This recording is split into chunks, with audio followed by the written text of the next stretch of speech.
This is on the same page podcast.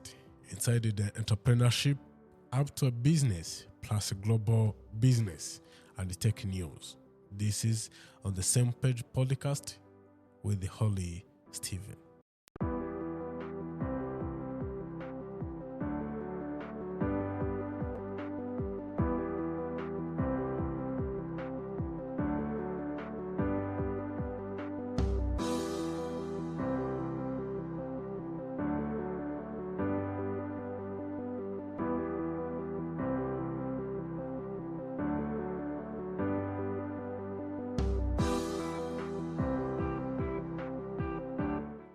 As they say, this is on the same page podcast with the Holy Stephen. Yeah, inside the entrepreneurship up to the business and plus global business and tech news. This is on the same page podcast. Welcome back. Welcome to this first episode. I say welcome back as like I'm backing on. I used to speak on mic, but this is the first episode on the Same Page podcast, and I'm your host today, Holy Stephen, and I will be always your host. If I say good. I will be always your host, and today I'm going to be with my guest, my very respectful guest of how can I say that? I don't know how I'm going to say that. I'm going to be a host, but and my guest is very important person in this industry. Thank you so much to be here, Paul Nyong'olu, to be with us. Thank you so much for having me. Yeah. Paul is the. Let me introduce you. Because now you are on my house, on my table. Let me introduce you, and actually, the way to introduce you, it is very things I want to make sure everybody is hearing to you very well. Paul is the CEO of Com-Agents. Com-Agents, you will tell more about Com-Agents, and an IT consultant, Creativepreneur. Yes, sir. Graphic designer and a podcaster. He's currently, I know you are currently pursuing your computer programming from, it is called what? View Pathway? By BYU. BYU Pathway worldwide, and has a background in the business and the commerce from University of Rwanda, right? Yeah, sure. And Paul is a true entrepreneur, have that spirit of entrepreneurship. So I thought has much wealth knowledge to share with us today. And today episode, Paul is going to focus on critical topics on digital literacy. Digital literacy. We are on Rwanda, we are in Africa, we are all over the world. We are digital literacy or digital way. We will explore definition and importance of digital literacy, discuss various programs and initiatives aimed to enhance digital skills, and also hear from an educator, all hear from our guest. Today we are going to take you as an educator because you're going to tell more about us. You're going to tell us more about what we're going to hear from you. So, Paul, welcome again on the same page. It's a pleasure to have you here today. It's a pleasure to be here as well. I thank you for your consideration of having me here. I mean, you could have chosen a lot of people in this industry. I'm not the only one. So I wouldn't take it for granted. I'm really grateful to be here. Thank you so much. I'm glad. Paul, let's start with the basic. And could you explain what digital literacy is and why it is so important in this 21 century where we are keep going, approaching 22nd century? Yeah, you understand that how this industry century look like, and In that way, what is digital literacy? All right. A simple way to go about this is saying that digital literacy is knowing stuffs about the digital world. It's about one's capability to maneuver, to walk around things in the digital world, like interact with the internet, be able to operate in the digital atmosphere, just about one's capability in adapting himself or herself into the digital world. Mm-hmm. Yeah. Yeah, absolutely. And with the technology evolving, staying digital literate is a more important read than ever. And can you tell us about programs and some initiatives that are effectively enhancing digital skills, particularly here in Rwanda? Our country is being overly committed to the digital transformation that is taking place elsewhere in the world, and many initiatives like this. Of course, the Digital Transformation Center is pretty good, contributing to the digital literacy of the Rwandan people and African people as well. So among the programs that are going on, we have training programs, we have digital empowerment, we have the community outreach. So a lot of programs are contributing to the digital literacy. Yeah, that's great to hear that. And additionally from the research, Mr. Paul, NGOs, private sector offer a various training program. So income agents, do you really provide the workshops and training session to help individuals or business to improve their digital skills? Now, what we do, we are pretty much concerned about the people who are coming out of the schools, mostly the universities, because they have to be ready for work. Yeah. But are they really? So it happens most of the times that you see someone is coming out of university, but they are lost in this digital world, and it's something detrimental to one's success as youth, being unable to do something in the digital world, like interact with people in the digital world, like understand the digital language. Now, what we do is offer almost free training programs to the graduates. For now, like we have 2 to 3 people, and there are others coming. So we do it in we have incorporated that in our daily operations, that we have to empower the Rwandan youth to be more excellent in this digital world. We teach them practical skills, the technical skills that they need, to the level that they can be service providers in this digital world or digital economy. Yeah, that's great to hear that. Let's bring another perspective on this topic. We are joined by an educator who firsthand explains in integrating digital literacy into curriculums. Paul, now, how do you see the role of education in enhancing digital literacy? You remember that why I'm saying this one, it is because in years ago, we have been in education, where I found out in secondary school, in high school, the computing devices like computer, it's a few in the school.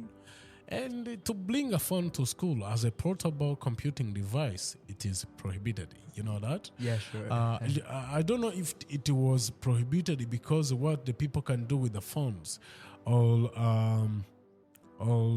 if the people don't know that that this computing device can be very important to be globally, to enjoy, or to approach the opportunity global, like especially in education as a student.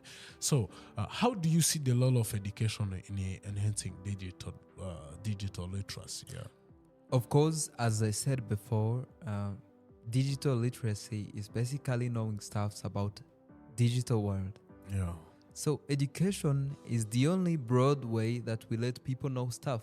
Mm-hmm. So that is why education is at large the pillar of digital literacy. So letting people know about the digital world, letting people know how to interact, how to benefit from the digital programs, how to do things in the digital world, how to do things that they used to do in let me say in an analog form to a digital form.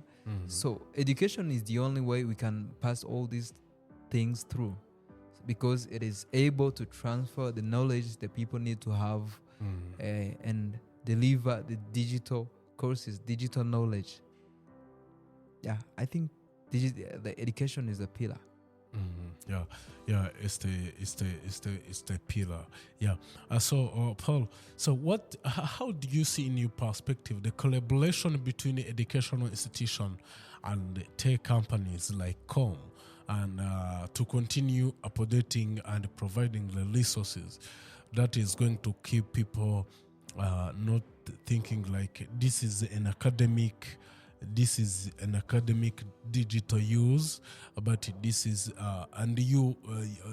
the schools and the educational institutions are preparing the student to go out on the market, right? Yeah, sure. And means that the students, all the educational institutions should focus on providing the people the things that they can give the student as takeaway, because they are going to go outside. They are not still in. So how do you see the collaborations between these educational institutions and tech companies, even private companies? Yeah. Now, what I see is we have a lot to work on. Like, the job is still too much. Letting the institutions know that they have to contribute to the academic programs, letting the institutions know that the students are in their responsibilities is something that still requires a lot of job. So what I see is what needs to be done. The institutions need to understand that it is in their responsibility to ensure the provision of capable workforce in the next years, because they will be on the first line of the people who needs quality working people. So one of the things that needs to be done is the commitment of the private institutions and collaboration of the schools to giving the materials to these students. So making sure that they have the right package upon graduating, upon going out from school to the labor market. So it's a responsibility shared on both the institutions and the educational institutions and schools, if I may say. On that, can having a full package of digital skills can give the learners or the student who is going to go out the package or the way to approach more opportunity? This comes down to what's in the package, like what they really need to learn. Like today, if you learn to type or to do the secretary work, you're not gonna get something. Yes, it's the very basic stuff you can learn about digital, but it's not what to run now.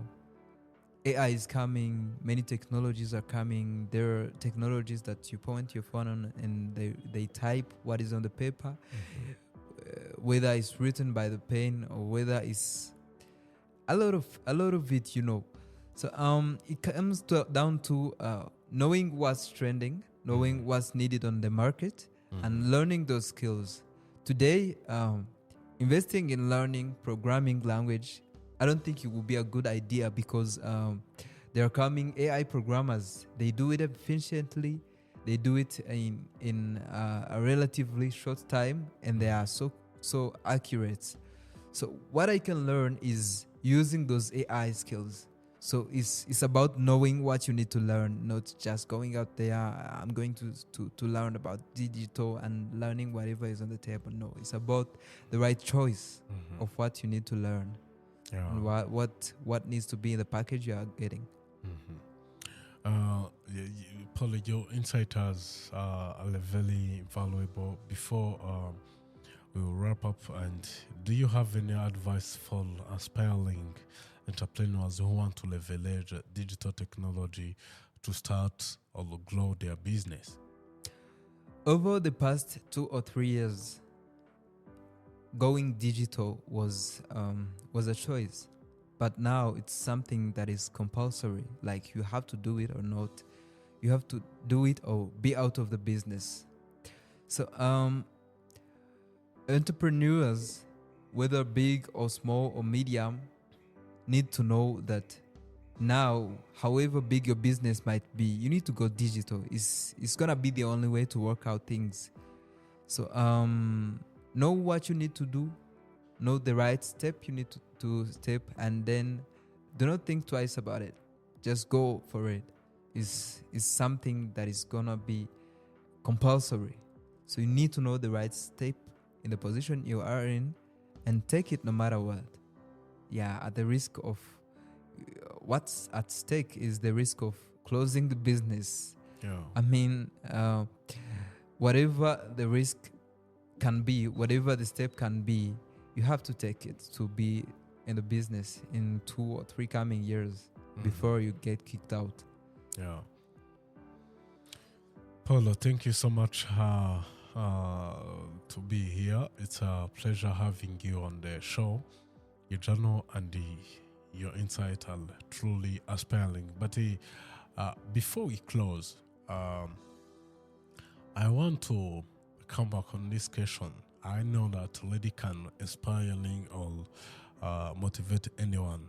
I cannot close without giving you a space or talking about how with your digital skills you get the energy to start your agents. So this is time of testimonies. That's why I have you here. The real life experience. This is on the same page. I want the people to be on the same page with us. You and me and another people, we be on the same page on having information, especially on digital literacy. So put us on the same page so that we can know where we can start leading also our life box. How do you come with agents? The main reason for creating or establishing agency wasn't merely because I had digital skills. It was merely because I was seeing people who can pursue digital and get life and get a living out of it, and maybe inspire others. Be useful at least. Entrepreneurship is a way that makes things useful, make things earn other things. Entrepreneurship is an art of multiplication. So with the skills I had at the time, I don't think I had half of the skills I have now. So what I just did was get in the domain of digital stuffs, of IT, as they used to say, and then others kept coming. As I told you, what is trending now won't be trending in 2 years or 3 years. Yeah. So you just have to be in the domain. You just have to be in the circle of people who are pursuing the same discipline, and you will see. You will know what you need to learn. You will know what you need to do. Everything will just fall into the right place. When I started out with Com, I didn't imagine Com like this. The way it's big, the way it's really functioning. I didn't imagine all of it, but I just saw it coming. So what I just did was just being there. All it took me was to be in the right place and and everything have fallen into the place. Paulo, thank you so much. And I want to give people a takeaway. That's truly inspiring story. That's one of the takeaway they can have. That's why I take time to invite you here. It was my first, this is the first episode of On the Same Page. Thank you for having me. And I want to give people a little bit of what we said in the whole show. Okay. As Paul said, digital literacy is an essential the ability to use technology, communication tools, our network to access and manage, integrate, evaluate, and create an information. It's an cliche in today's world because digital technology is persuasive in almost every aspect of our life. Paul, that's true. Yeah, that is. From education and employment to the personal and social activities. Can you imagine when it does things, something calm, social activities?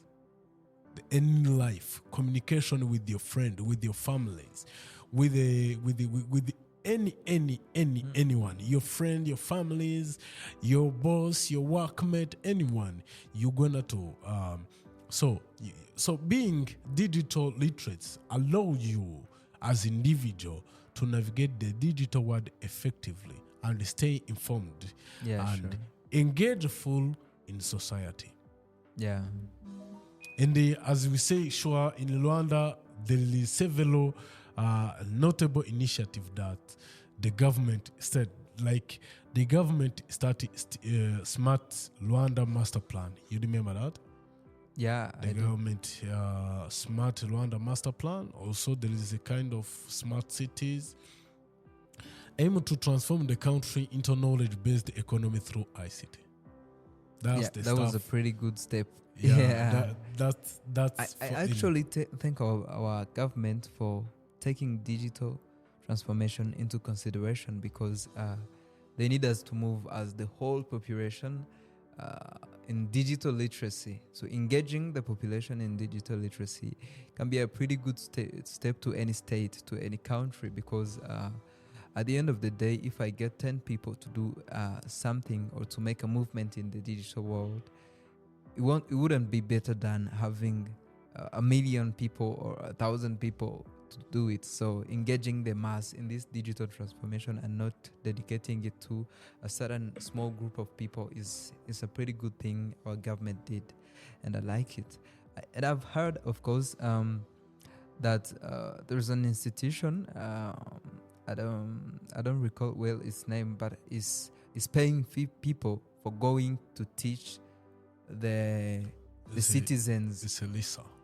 It's RISA, right? Rwanda Information and something like that. Okay.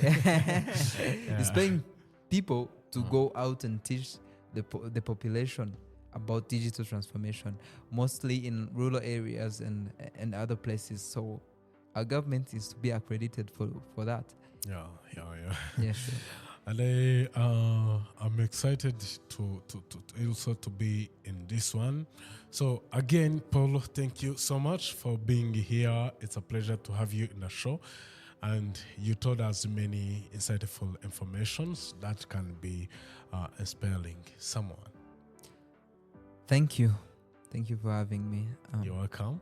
And this is it for today's episode, Enhancing Digital Literacy. We hope you found that this discussion is insightful and inspiring. Don't forget to subscribe on any channel you will see on the Same Page Podcast for more valuable insight stories from the world of entrepreneurship and business, plus tech news.